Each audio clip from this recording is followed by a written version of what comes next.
అందరికీ నమస్కారం. నేను మహిజ. వెల్కమ్ టు వైకే టీవీ మన దేవాలయాలు కార్యక్రమం.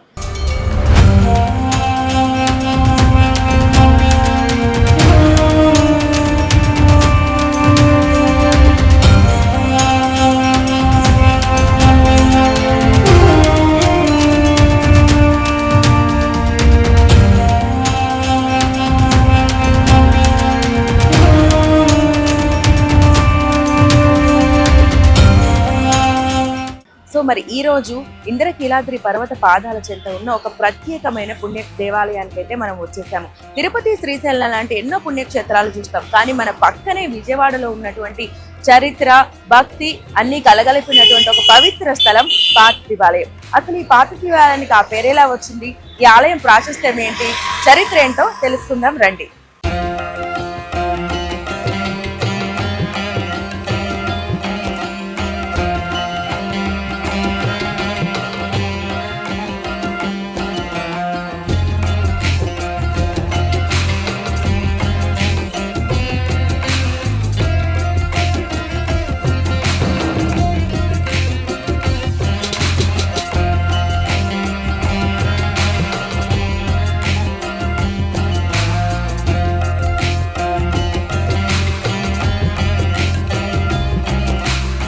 చూస్తారు కదా, బయట నుంచి ఆలయం ఎంత ప్రశాంతంగా ఉందో. ఇంత రణగుణ ధ్వనుల మధ్య నగరం నడిబొడ్డున ఉన్నా కూడా ఒక ఆధ్యాత్మిక భావన ఆలయంలోకి రాగానే వస్తుంది. ఇంద్రకీలాద్రి పాదాల చెంత ఉండటం వల్ల దీనికి పాద శివాలయం అనేవారు. కాలక్రమంలో అది కాస్త పాత శివాలయంగా మారింది. మరి ఆలయం ప్రాశస్త్యం ఎలా ఉందో, లోపల ఇంకెంత ప్రశాంతంగా ఉంటుందో ఒకసారి మనం కూడా చూసేద్దాం రండి.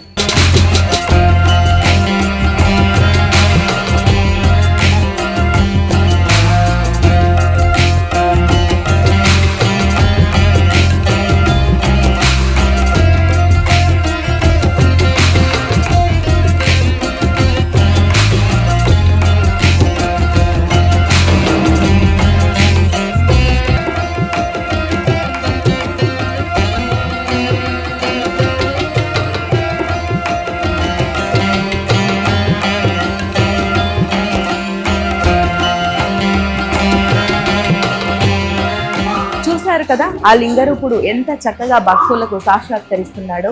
శ్రీశైల పుణ్యక్షేత్రం తర్వాత ఆ శివపార్వతులు ఇద్దరు బ్రహ్మరాంబ మల్లికార్జున స్వాములుగా అదే పేర్లతో కొలువైన మహాపుణ్యక్షేత్రం ఇక్కడే. శ్రీశైలం తర్వాత కేవలం ఈ పాత శివాలయంలో మాత్రమే ఆ శివపార్వతులు బ్రహ్మరాంబ మల్లికార్జున స్వామి పేర్లతో కొలువై ఉన్నారు. మరి ఈ ఆలయ ప్రాశస్త్యాలలో ఇది కూడా ఎంతో ముఖ్యమైనది.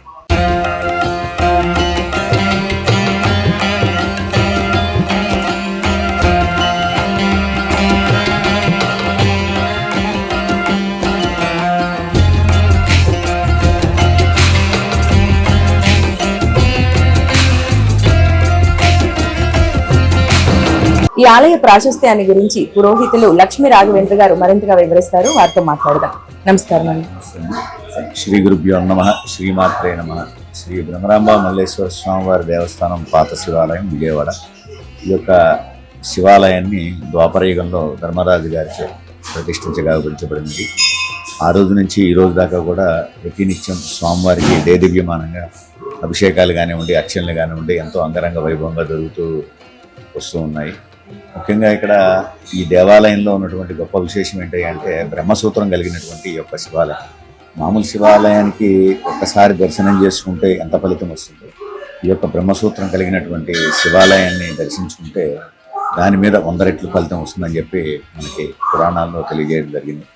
ఇంకో ముఖ్య విశేషం ఏంటి అంటే ఈ యొక్క శివాలయంలో ముఖ్యంగా శివరాత్రి పర్వదినం కానివ్వండి, అలాగే కార్తీక మాసం కానివ్వండి, కార్తీక మాసం 30 రోజులు కూడా స్వామివారికి తెల్లవారుజాము 3 గంటల నుంచి పంచామృత అభిషేకాల కార్యక్రమం జరుగుతుంటుంది. సుమారు రాత్రి 7:30-8 దాకా జరుగుతుంటుంది. 30 రోజులు కూడా ఎంతో అంగరంగ వైభవంగా కార్యక్రమాలు జరుగుతుంటాయి. ఇంకో ముఖ్య విశేషం ఏంటంటే ఈ యొక్క దేవాలయంలో ఉన్నటువంటి ఉపాలయాలు సుమారుగా 17. ఈ యొక్క ప్రాంగణంలో లేనటువంటి దేవాలయం అనేది లేదు. వినాయకుడి విఘ్నేశ్వర స్వామి దగ్గర నుంచి, రమాసమేత సత్యనారాయణ స్వామి దగ్గర నుంచి, ఆంజనేయ స్వామి కానీ, వీరభద్ర స్వామి, భద్రకాళి వీరభద్ర స్వామి, సుబ్రహ్మణ్య స్వామి అమ్మవారు, అయ్యప్ప స్వామి, షిరిడి సాయిబాబా, అలాగే మార్వాడీలకి ఎంతో ప్రీతికరమైన ఇష్టమైనటువంటి గురువు గారు కేతేశ్వర బాబా గారు, అలాగే నవగ్రహాలు, రమాసమేత సత్యనారాయణ స్వామివారు, కోదండ రామాలయం, దత్తాత్రేయ స్వామివారు, సుమారు మొత్తం 17 ఉపాలయాలు ఉన్నాయి. సో ముఖ్య విశేషం ఏంటయ్యా అంటే ఈ యొక్క భ్రమరాంబ అమ్మవారికి మనకి ఎక్కడా లేని విధంగా కార్తీక మాసంలో 30 రోజులు 30 అలంకరణలు అందరూ కూడా ఏంటంటే మామూలుగా దశాల్లో 10 రోజులు 10 అలంకరణలు ఎక్కుతాయి. 10 రోజులు 10 అలంకరణలు ఎంతో అంగరంగ వైభవంగా విశేషంగా జరగడంతో పాటు 30 రోజులు కార్తీక మాసంలో జరిగేటువంటి ఈ 30 రోజులు 30 అలంకరణలు జరగడం అనేది ఎక్కడా లేదు. ఒక గొప్ప చరిత్రగా చెప్పుకోవచ్చు.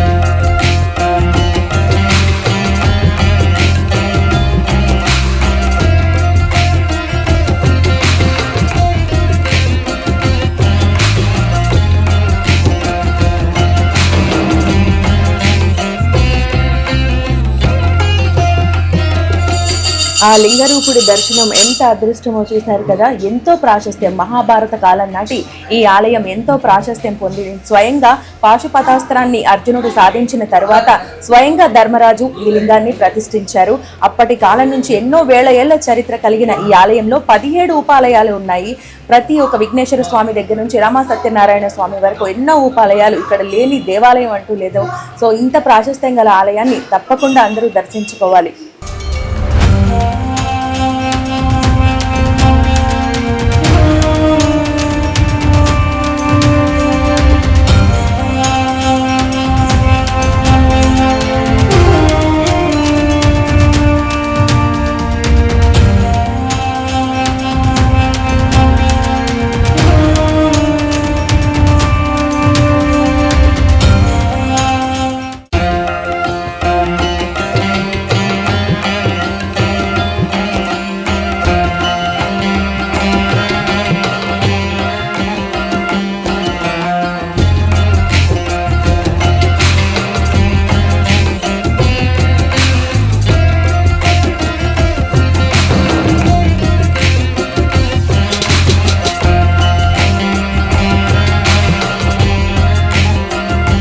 ఇక్కడ ఉపాలయాల అర్చకులు జయంతి శ్రీకుమార్ గారు ఉన్నారు, వారితో మాట్లాడదాం. సార్ నమస్తే సార్. ఈ ఆలయ ప్రాశస్త్యం గురించి ఒకసారి వివరించండి.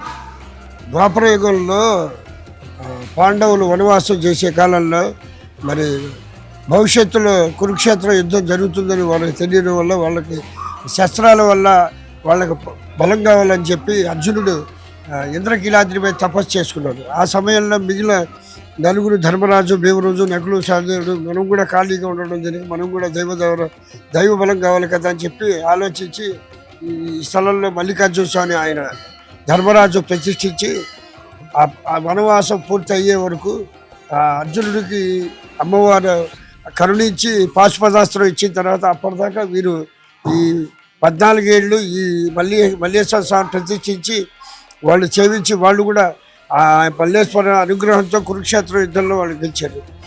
తర్వాత కాలకాలం ఇదంతా గుడి లేదు, కేవలం అరణ్యంలో గుడి ఒక్కటే ఉండేది, ఏమీ లేదు ఆచ్ఛాదనం. ఆ తర్వాత కొంతకాలం చేసుకున్నారు. ఎప్పుడు 1500వ శతాబ్దంలో శ్రీకృష్ణదేవరాయల కాలంలో దీనికి గోపురం కట్టారు. ఆ తర్వాత ఉపాలయాలు తర్వాత నిదానంగా మిగితే ఉన్నారు. అంతకుముందు కేవలం ఒక్క శివలింగం ఏమీ లేదు. ధర్మరాజు ప్రతిష్ఠించడం వల్ల ఆ పవిత్రతా స్థలం ఇక్కడ నిత్యం కొన్ని వేల మంది వస్తుంటారు. కార్తీక మాసం 9 రోజులు. కార్తీక మాసం అంటే విజయవాడలో అంతకుముందు వేరే దేవాలయం ఏమీ లేదు. ఎంత దూరం అయినా కొండపల్లి నుంచి ఇక్కడి నుంచి అంతకుముందు విజయవాడ లేదు. రాజధాని కొండపల్లి రాజులు. అక్కడి నుంచి ఎడ్ల బండ్లతో వచ్చేవాళ్ళు, వచ్చి అమ్మవారిని ఈ గుళ్ళో దర్శనం చేసుకోండి. తర్వాత ఇది సిటీ అయింది, అది పల్లెటూరు అయింది. అలా ధర్మరాజు ప్రతిష్ఠించడం వల్ల ఆ విశిష్టత ఇక్కడ కార్తీక మాసం 9 రోజులు కొన్ని లక్షల మంది వచ్చేవాళ్ళు, ఇప్పుడు వేల మంది. కార్తీక మాసం శివరాత్రికి రథం, కెనాల్ రోడ్ రథం ఉంది. ఇంద్రకీలాద్రిలో భ్రమరాంబ మల్లేశ్వర వారి, గంగా భ్రమరాంబ మల్లేశ్వర వారి విగ్రహాలు అలాగే బ్రాహ్మణ వీధిలో బుద్ధవారి గుళ్ళో వసంత మల్లికార్జున స్వామి విగ్రహాలు, ఈ శివాలయంలో మల్లికార్జున గంగా భవాని గంగా ప్రవరాంబ విగ్రహాలు మూడు వైపులా రథం వైపు తెలిసి శివరాత్రి మర్నాడు అమావాస్య రోజు సాయంత్రం ఊరేగింపు చేస్తారు. చాలా అయితే అమ్మవారి ముందు చప్పట్లు కొడుతున్నారు, అది అమ్మవారు కాదు, చండీశ్వరుడు. ఆహా, ఓకే. దేవాలయంకి వచ్చినప్పుడు దర్శనం చేసుకుని ఆ ప్రసాదం తీసుకుని ఆ చండీశ్వర దగ్గర స్వామి మల్లికార్జున స్వామికి సేవ చేసుకున్నాను, ఆ అనుగ్రహం నాకు ఇవ్వాలని చెప్పి ఆయనకి చప్పట్లు కొట్టి దండం పెట్టుకుని ప్రసాదం తీసుకుంటున్నాను అని చెప్పి తీసుకుంటేనే ఆ ఫలితానికి ఇప్పుడు ఫలితం వస్తుంది. ఆయనకి చెప్పకుండా నేను ఆయనకి దర్శనం చేసుకున్నాను, ఆయన పూజ చేసుకున్నాను, మీరు ఆయనకి చెప్పారు చెప్పండి మీరు ఆయన ప్రసాదం తీసుకుంటానని చెప్పి అనుగ్రహం కొద్ది చిటికలు వేసి ఆయన్ని మన వైపు మరల్చడానికి చిటికలే. ఇప్పుడు గంట కొడతానే ఆయన చూసినట్టు, ఇంట్లోకి బెల్లు కొడతాం ఎవరో వచ్చినట్టు, అలాగా ఆయన దగ్గరికి వచ్చి ఆ పూజ అయిన తర్వాత వచ్చి చిటికలు వేసి అనుగ్రహం తీసుకుని ఆ ప్రసాదం తీసుకో అని ఆయన అన్నట్టు తీసుకుని వెళ్ళాలి. ఇది కాక చండీశ్వరుడు ప్రదక్షిణ ఉంటుంది, అది మొక్కుకుంటారు, కేవలం అర్థంగా చేస్తారు. ఇక్కడ చండీశ్వరుడు దండం పెట్టుకుని అలా వెళ్ళి గోపురం అటుపక్క నుంచి పూర్తిగా ప్రదక్షిణ చేయండి, మళ్ళీ వెనక్కే వస్తారు. అలాగ అనుకునే వాళ్ళు అలా చండీశ్వర ప్రదక్షిణ లేదు, ఇటైనా ఇలా వెళ్ళొచ్చు, దండం పెట్టుకుని అటు వెళ్ళి మళ్ళీ ఇటు రావాలి, లేదా ఇటు వెళ్ళి అటు వెళ్ళి ఇల్లే రావాలి. అలా పూర్తి ప్రదక్షిణ చేయకుండా సగంలో చండీశ్వర ప్రదక్షిణ ఉంటారు. అమ్మవారు ఇక్కడ భ్రవరాంబిక కూడా సద్గురును ప్రతిష్ఠించింది, దానికి మంచి శక్తి ఉంది, మహిమాన్విత శక్తి ఉంది. కొన్ని కోట్ల మంది ఎంతోమంది ఈ గుడిలో సేవలు చేసుకుని వాళ్ళ కుటుంబాలు ధన్యులయ్యారు.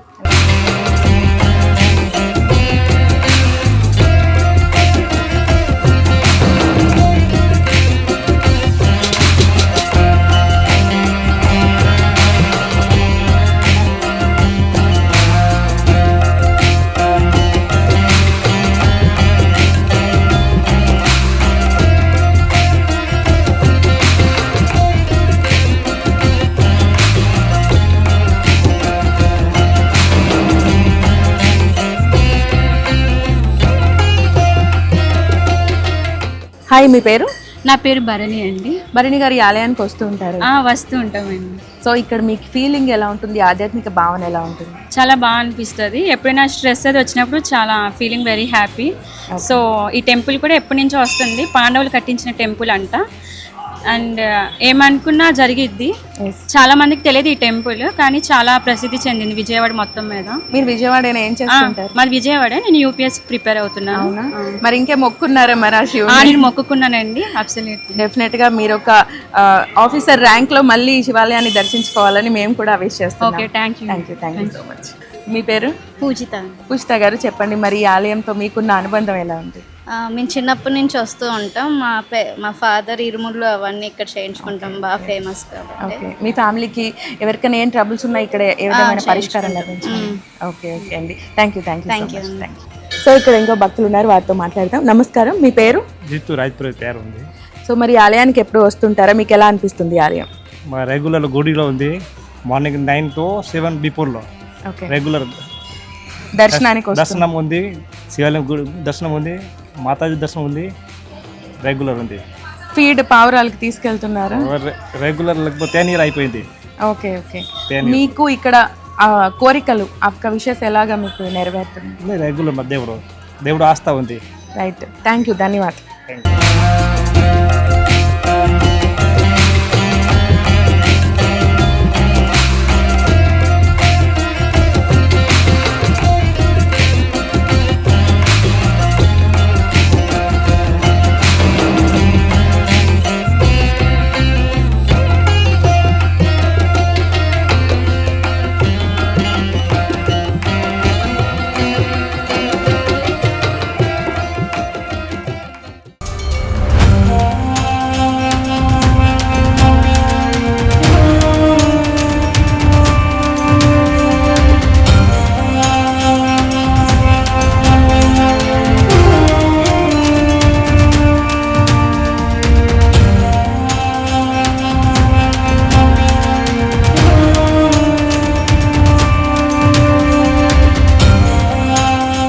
ఈ ఆలయానికి సంబంధించి ఇంకొన్ని వింతలు కూడా ఉన్నాయి.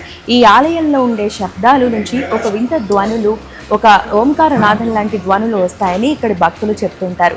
అంతేకాకుండా ఇక్కడ అమ్మవారు భ్రమరాంబాదేవిగా కొలువై ఉన్నారు కాబట్టి నిత్య కళ్యాణం జరుగుతూ ఉంటుంది శివపార్వతులకి నిత్య కళ్యాణం జరిగే శైవ క్షేత్రాలు చాలా అరుదుగా ఉంటాయి. వాటిల్లో ఈ పుణ్యక్షేత్రం కూడా ఒకటి. అంతేకాకుండా ఇక్కడ అమ్మవారికి కార్తీక మాసం నెల రోజులు కూడా ఉత్సవాలు జరుగుతాయి. అంటే మామూలుగా అమ్మవారికి నవరాత్రులు, దసరా నవరాత్రులు జరుగుతూ ఉంటాయి. అలా కాకుండా ఇక్కడ కార్తీక మాసంలో శివుడికి ఏ విధంగా అయితే పూజలు జరుగుతాయో భ్రమరాంబాదేవికి కూడా 30 రోజులు కూడా ఇక్కడ నిత్య కళ్యాణం, అదేవిధంగా అమ్మవారికి ప్రత్యేక అభిషేకాలు కూడా జరగటం ఈ ఆలయం యొక్క విశిష్టత.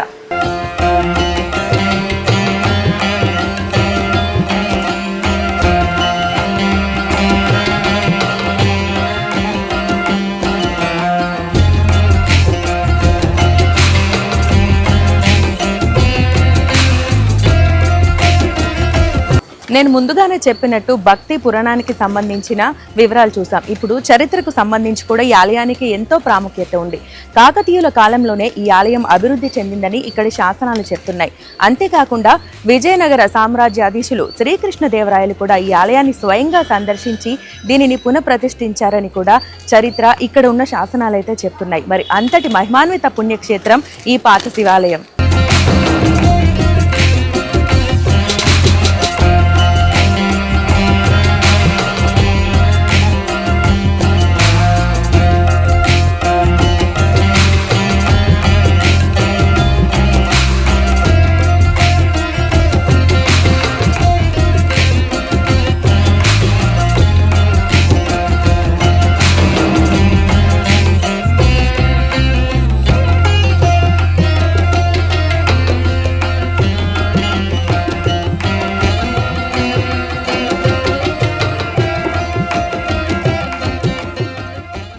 ఈ ఆలయ ప్రాశస్త్యాన్ని గురించి ఇక్కడ భక్తులు ఏమనుకుంటున్నారో విందాం. సార్ నమస్తే సార్, మీ పేరు? నాగేంద్ర కుమార్ అండి. సార్ చెప్పండి, ఈ ఆలయానికి తరచూ వస్తుంటారా? ఇక్కడ విశిష్టత గురించి తెలియజేయండి. నేను రెగ్యులర్గా వస్తూ ఉంటానండి. మాది ఇక్కడ లోకలే. ప్రతి బుధవారం వస్తూ ఉంటాను. ఇక్కడ ఇక్కడ పేరుకి ఏంటంటే శ్రీ బ్రహ్మరాంబ మల్లేశ్వర స్వామివారి దేవస్థానం అంటారు, కానీ పాత శివాలయం అంటే అందరికీ బాగా నోటెడ్ అనమాట. ఇక్కడ ఈ దేవాలయంలో వచ్చేసరికి ఏంటంటే అన్ని దేవతల స్వరూపాలు ఉంటాయి. మనకు ఇదే కాకుండా అమ్మవారు కానివ్వండి, వినాయకుడు కానివ్వండి, ఆంజనేయ స్వామి కానీ అన్ని దేవతలు ఉంటాయి. అటు అయ్యప్ప స్వామి కానీ ప్రతిదీ. అయ్యప్ప స్వామి దగ్గరికి వస్తే అయ్యప్ప స్వామి ఆ విశిష్టత ఆ మాసంలో అన్ని ప్రతిదీ చాలా చక్కగా జరుగుతూ ఉంటాయి. అయితే నేను స్పెసిఫిక్గా ప్రతి బుధవారం కన్ఫామ్గా ఇక్కడ దేవాలయానికి చేస్తూ ఉంటాను. సో మనకి దేవాలయం కూడా చాలా ఎన్నో ఏళ్ళ చరిత్ర కలిగింది. ఇక్కడ వస్తే ఏంటంటే కొంచెం ప్రశాంతత అంతా బాగుంటుంది. దట్టు పైన వచ్చేసరికి మనకి ఇదంతా చూస్తే ఇక్కడ మీరే చూస్తే ఇదంతా పౌరాలు కానీ ఇదంతా కొంచెం వాళ్ళకి ఆహారం కానీ అన్నీ పెట్టడం అంతా చాలా ఇదిగా ఉంటుందండి. ఇక్కడికి వస్తే ఏంటంటే ప్రశాంతత. ఇంకోటి ఏంటంటే మనం కోరిన కోరికలు నెరవేర్తాయని ఒక ఇది ఉంది. ఇక్కడ పర్టికులర్ గా ఏదైనా మొక్కు, ఇలాంటి మొక్కు చెల్లించుకోవడం లాంటి ఏమైనా ఆచారాలు ఉన్నాయా ఇక్కడ? ఉన్నాయి. ఆచారాలు ఉన్నాయండి. అదేనంటే మనకి ఇంకా వస్తే ఇంకా మీకు తెలియదు ఉంది, ఒకే చోట అన్ని దేవతలు ఉన్నాయంటే ఇంకొచ్చి ప్రశాంతంగా వాళ్ళకి స్థలం అది కూడా చూస్తే కొంచెం అంతా బాగుంటుంది. ఇదంతా పాతది, అదే పురాతనలో రాజులు నిర్మించింది అని చెప్పేసి అని అంటూ ఉంటారు. అంటే నాకు అంత ఇదిగా తెలియదు, బట్ ఏంటంటే నేను దాన్ని బట్టి ఇంకా ఇది అవుతూ ఉన్నాను. అదే నాకైతే అంతా బాగా మంచి ఆధ్యాత్మిక భావన కలుగుతుంది. థ్యాంక్ యూ అండి. సార్ నమస్తే సార్, మీ పేరు? అంకుష్. సో ఈ ఆలయానికి వస్తూ ఉంటారా? ఈ ఆలయ ప్రాశస్త్యం, మీకు కలిగే ఆధ్యాత్మిక భావన ఎలా ఉంటాయి? మీ అనుభవం వివరించండి. మేము అప్రాక్స్ 5-7 ఇయర్స్ నుంచి రెగ్యులర్గా వస్తున్నాము. ఇది ఒక చాలా పాత టెంపుల్. దీని మీద మనకి చాలా కొన్ని వందల మంది వచ్చి ఇక్కడ దాన వేస్తూ ఉంటారు. ప్లస్ దీని మీద ఉన్న నమ్మకం కూడా చాలా మందికి బాగా శ్రద్ధగా వస్తారు. మీరు తరచు మీ ఫ్యామిలీ వాళ్ళు కూడా అంతా వస్తూ ఉంటారా? ఫ్యామిలీ వాళ్ళు, ఆ ఫ్యామిలీ తరపున నేనే రెగ్యులర్గా వస్తాను. నేనే వస్తుంటాను. మీకు అనుకున్న కోరికలు నెరవేరటం జరిగిందా ఈ ఆలయానికి వచ్చిన తర్వాత? కొన్ని ఒక్కొక్కసారి చూస్తే yes, it is coming true. So మనం అనుకునేది జరుగుతుంది. మేబీ మనం చేసే సేవ వల్లనో మనం చేసే పుణ్యం వల్ల maybe yes, it is coming true.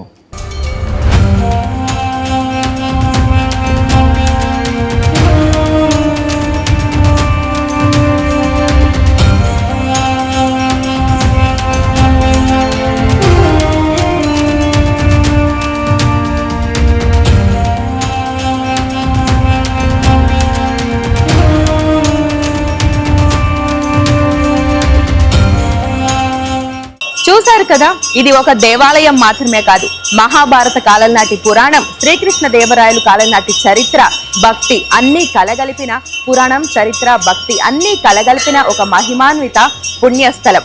మరి ఈ ఆలయానికి వస్తే ఎందుకంత ప్రత్యేకమైన భావన కలుగుతుందో, ఎందుకంత ఆధ్యాత్మిక డోలికల్లో మునిగి తేలుతామో మీకే అర్థమవుతుంది. ఖచ్చితంగా భ్రమరాంబ మల్లికార్జున స్వామి శ్రీశైలం తర్వాత ఆ పేర్లతో కొలువై ఉన్న ఈ మహిమాన్విత క్షేత్రాన్ని దర్శించుకోండి. మీ ఆపదలను తొలగించే ఆ శివయ్య అనుగ్రహం పొందండి. ఓం నమః శివాయ.